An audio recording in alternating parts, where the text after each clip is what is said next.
Assalamualaikum warahmatullahi wabarakatuh.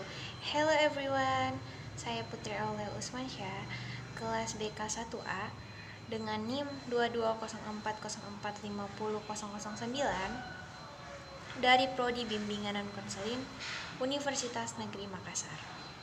Kali ini saya akan sharing ke kalian 4 submateri. Yang pertama, definisi komunikasi daring.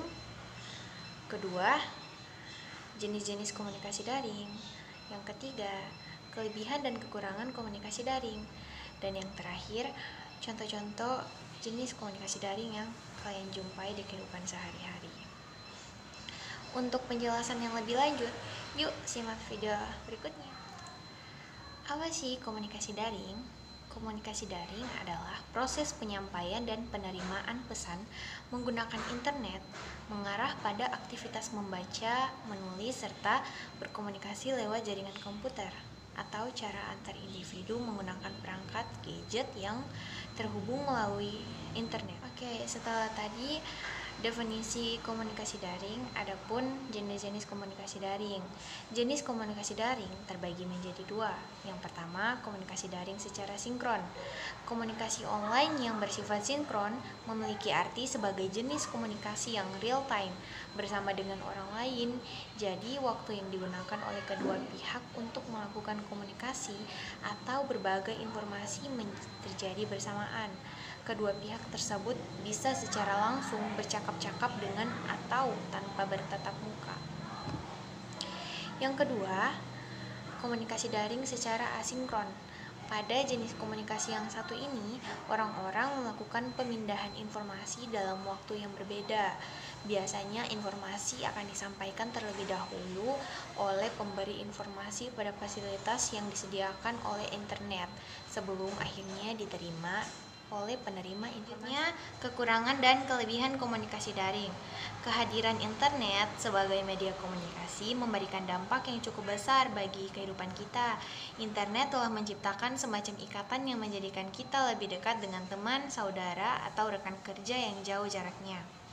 Yang pertama yang kita bahas, kelebihan komunikasi daring.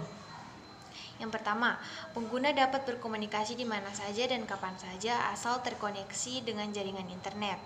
Yang kedua, komunikasi via daring dapat mengefisiensikan waktu sehingga dapat dilakukan dengan cepat tanpa harus bertemu secara langsung. Yang ketiga, dengan menggunakan komunikasi daring, kalian dapat berhemat pengeluaran karena yang kalian butuhkan hanyalah kuota. Yang keempat, menciptakan peluang kerja atau peluang bisnis. Dan yang terakhir, memperbaiki sektor pendidikan dengan akses internet di mana saja dan kapan saja. Adapun kekurangan dan komunikasi via daring. Kekurangan komunikasi via daring yang pertama yaitu kehilangan privasi atau data pribadi. Meskipun internet telah membuat komunikasi menjadi lebih mudah, cepat, dan nyaman, masalah privasi telah muncul dari peresetan email hingga intervensi sinyal telepon. Semakin banyak orang sekarang bermasalah dengan informasi pribadi mereka. Yang kedua, tidak semua orang bisa melakukan komunikasi via daring karena komunikasi ini memerlukan media atau perangkat khusus. Yang ketiga, komunikasi daring ini akan menghambat produktivitas sehari-hari dan menyita konsentrasi jika tidak dipergunakan dengan bijak. Yang keempat, rentan kehilangan privasi atau data pribadi, hingga banyak terjadi penipuan. Dan yang terakhir, cenderung terpengaruh oleh budaya luar, terutama di kalangan remaja.